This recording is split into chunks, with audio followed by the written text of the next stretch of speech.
في لحظة الغضب بتحسي إنك خارجة عن السيطرة، صح؟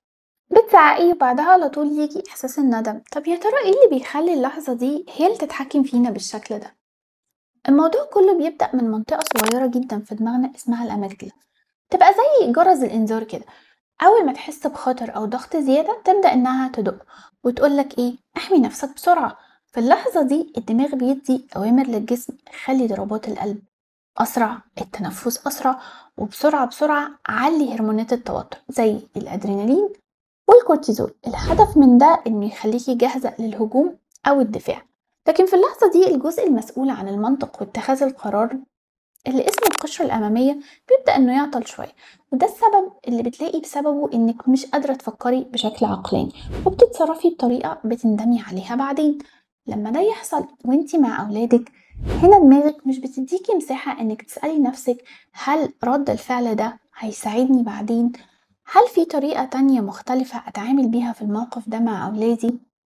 العقل هنا بيكون في وضع الخطر، فبيقولك لازم تردي فورا بدون تفكير. وعشان الغضب بيخرج في شكل زعيق أو عقاب شديد أو رد فعل قاسي، للأسف الطفل هنا بيفهم رسالة زي أنا مش آمن مع ماما، وده بيخليه إما يكون خايف جدا وجبان أو إنه يكون عصبي وعدواني. طب هل ده معناه إننا محكوم علينا إننا نفضل غضبانين طول الوقت؟ لأ، دماغنا بيتعلم في طرق بسيطة جدا بتخلي جرس الإنذار ده يهدى أسرع، وتخلي القشرة الأمامية أو العقل هي اللي تبقى ماسكة القيادة من جديد.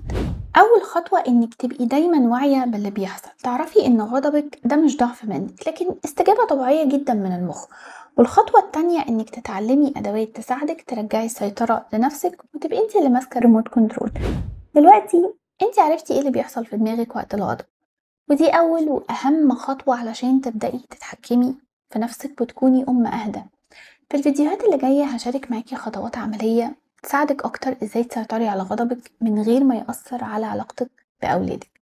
فما تنسيش إنك تعملي سبسكرايب للقناة هنا علشان أول ما الفيديو ينزل يوصلك وتقدري إنك تشوفيه على طول. لو عايزة بقى المحتوى يوصلك بشكل مباشر على الواتساب مني، ابعتلنا كلمة هدوء مع اسمك على الرقم الموجود في صندوق الوصف تحت الفيديو، وهنضيفك فورا في قائمة المتابعين اللي بيستلموا كل المحتوى المجاني أول بأول.